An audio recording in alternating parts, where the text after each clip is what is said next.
What's going on, guys? G-Gun Props here, giving you the first prop that I'm going to be making on this channel, and it's going to be the Steven Universe sword.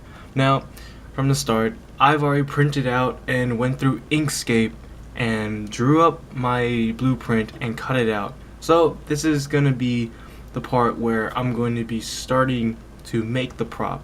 If you guys want an Inkscape tutorial, comment down below, and I'll try to get you a tutorial on how I draw my own blueprints. But without further ado, let's get this thing started.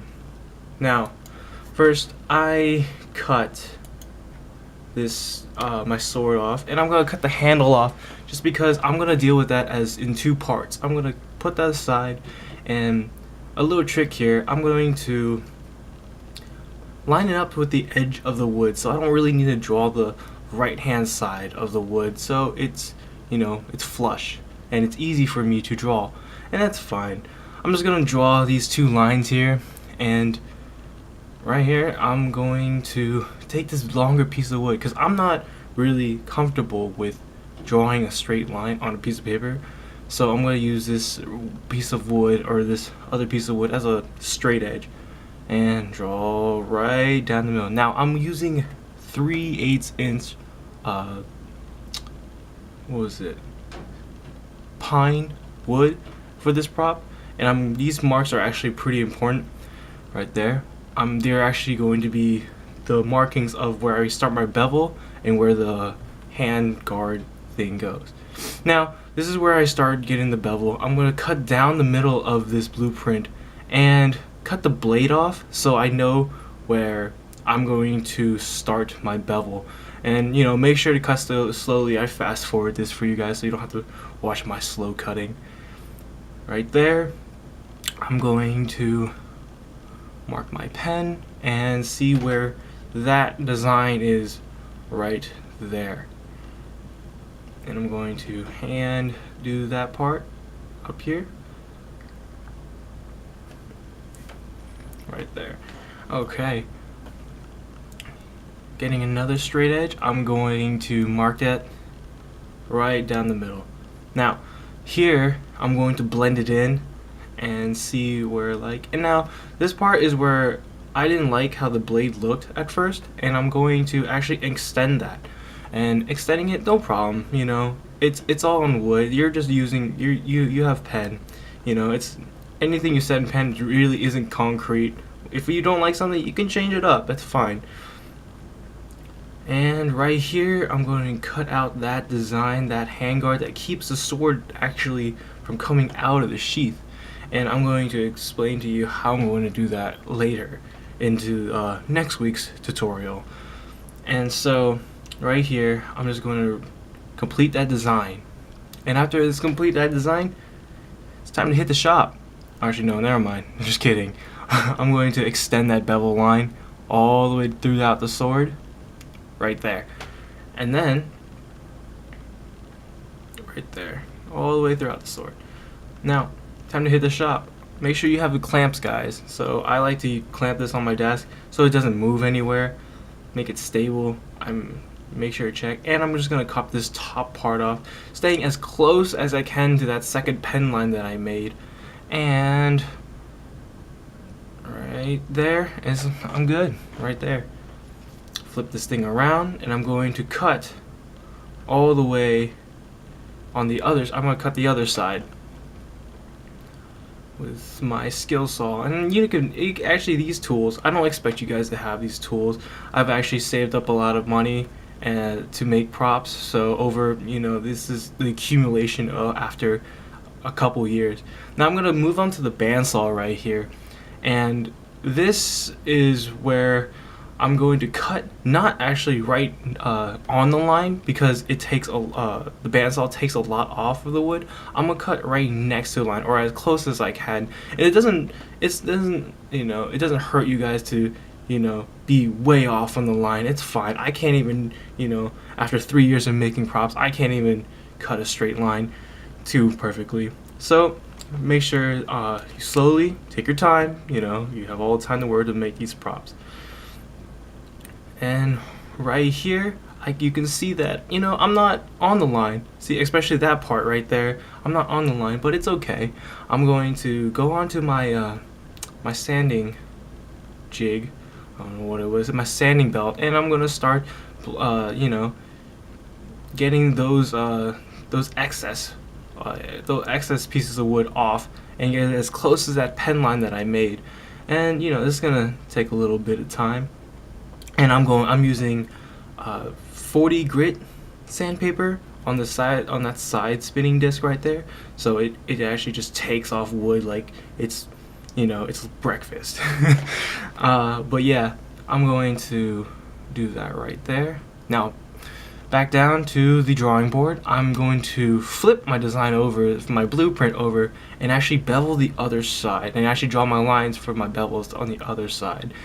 You know, and this is important because, you know, on a sword, you know, there's the two sides come to a triangle like this, so it's important to actually see the lines on both sides. So when you flip the wood over, you don't have to guesstimate or anything. So make sure you do that. And same thing, I'm just gonna draw, you know, the same old, and with my metal yardstick. Now, this tool that I'm using is amazing. I use it every time in the shop, and it measures, and it's metal, and it's awesome. And I'm gonna redraw that design. Make sure that design is upside down, so it, you know, faces the other way. It's right there, and I'm going to draw that out. Now, using this tool right here, now this is an important tool. I'm actually using like a square, it looks like a square, I think, and I'm going to mark down the middle of this wood, and I'm actually counting the lines and seeing where that middle mark is, right there. As you can see, I'm going to go back and see if I actually measured right. I was just a little bit off. You can't really see that on camera, but I'm just a little bit off. Right there. There we go. Now I'm going to remark those lines all over again, but I'm going to mark, you know, just points on the edge of this wood, so I can draw a straight line. Now, taking my yardstick or my meter stick, what have you, I'm going to connect the dots, and this is an important line, guys. This line actually defines where you're going to make your bevel, or where you're going to stop on each side on the bevel. And this is important for you guys to keep it straight, or as straight as possible. Of course, you can always, you know, make adjustments after you're done sanding, but I couldn't really get this bent part, so I'm just going to freehand it. You know, it's not the straightest line, but you know, it does the job. Now, off to the races with the sander, and I'm going to sand each side, you know, slowly sand each side closer and closer to that bevel line that I made in the middle.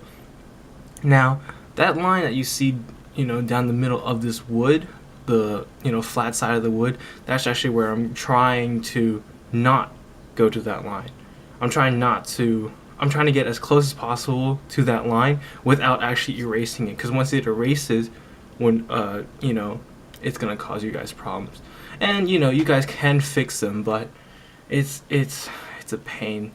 So I'm just slowly sanding away. And again, on this side, I'm actually using some 60 grit on the sanding wheel, and that's pretty good. And as you can see, we're getting closer and closer to that middle line that I was talking about, and see how important that is.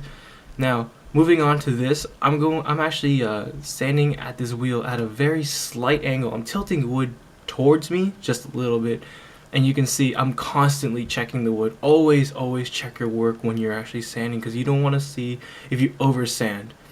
And if you can see my left hand, I'm actually touching the wood as I go too. So I'm also clearing off the dust that is left behind, but also checking that I'm not over sanding to that bevel line that I've made.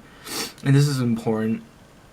And you know, I'm using very heavy grit sandpaper, or low grit sandpaper, because this is just excess wood I don't really care about. I can just, you know, take off willy-nilly without, you know, any regrets. And right there, I'm going to Sand right through that. Constantly, taking my time right here. Time. Yep.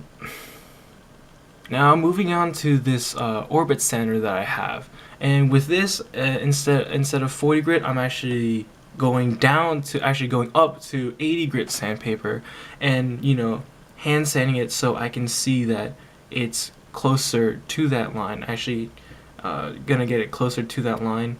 Sorry about the camera angles, but I'm going to, yep, as you can see, we're getting closer and closer to that line, and using the orbit setter, it's kind of like a big magic eraser. I love this thing. I use it every time that I make props as well.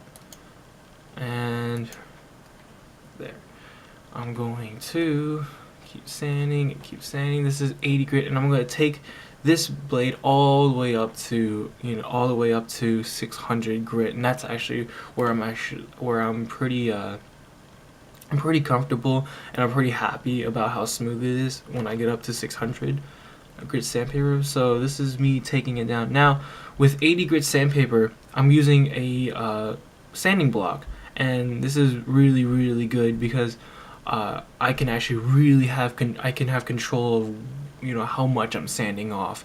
And this is I usually finish a lot of my work with a sanding block because I don't want to over sand and skew that bevel line, and it's gonna cause me problems if I do.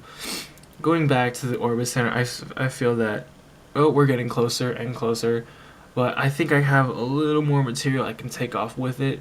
I'm not going to bet too much money on it. Now right here, I went up actually to 220, and I'm just cleaning everything up, and I don't know why I erased that bevel line. That's just stupid. Now, if you just saw that, I checked the wood. I keep checking the wood with my left hand to see if I have any dips or anything that's rough patches that I could actually sand away. And it's really important that you guys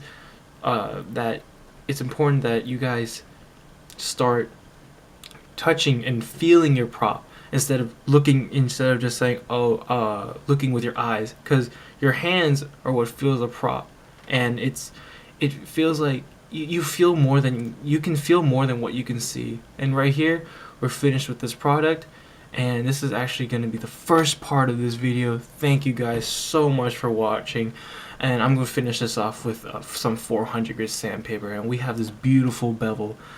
And stay tuned next week for part 2 of this prop making skills. I'm going to be making the handle part of this prop next week. And if you guys liked the tutorial, hit that like button down below. And if you guys want more content, hit that subscribe button. That really helps me out. Thank you very much, guys. Thanks for watching. See you next time.